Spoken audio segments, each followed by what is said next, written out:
Legend of the haunted Cholul estate. Hacienda San Pedro Cholul is an abandoned hacienda in the municipality of Merida in the state of Yucatan, Mexico. It is located east of the highway that leads from Merida to Motul.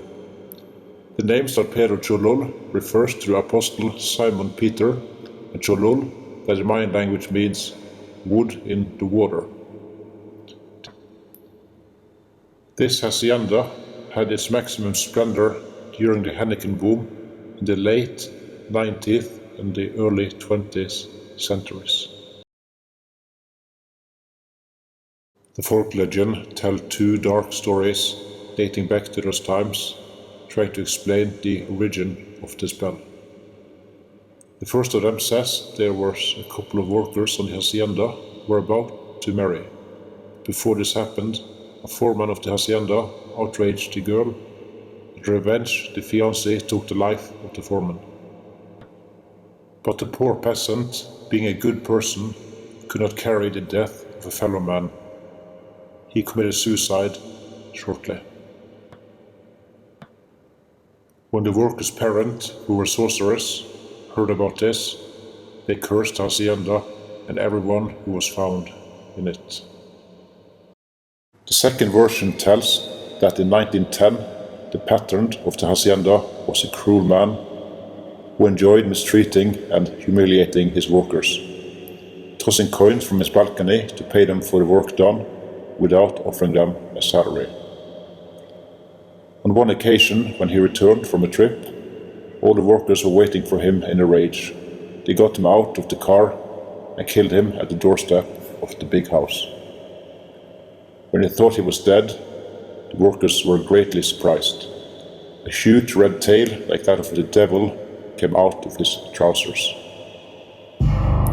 Whatever is the real version, what happened in those days, nowadays the local people refuse to talk about the subject and get angry and upset if anyone asks. After 5 o'clock in the afternoon, the place looks as it were already very late at night. The wind whistles and blows, carrying with it murmurs and moans. You always feel being observed or persecuted. This attracted many Satanistic groups who performed countless rituals there. There was a time when the locals had to stand guard in the cemetery to prevent these occult practitioners from stealing corpses, which they performed the rituals. It is said that in this place a door was opened to hell, because on the wall there is a 5-pointed star and a message written in English that says, "Welcome, Satan." Some curious people who had decided to go and check have witnessed a shadow that circles around them. They feel a strong and evil presence and calls them by their names. There are those people who visit the hacienda who have taken this being from the underworld to their houses, causing their own death. When found dead, they have an expression of horror on their face, which not all can forget. I decided to go and check the place out for myself.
No one knows what really happened back in those days, but when I left the house, one of the locals who was passing by told me there are ghosts there. I couldn't see any signs of the Satanism myself, but there was an unpleasant feeling in the house, and I felt relieved when I left the building. I'm not going back there.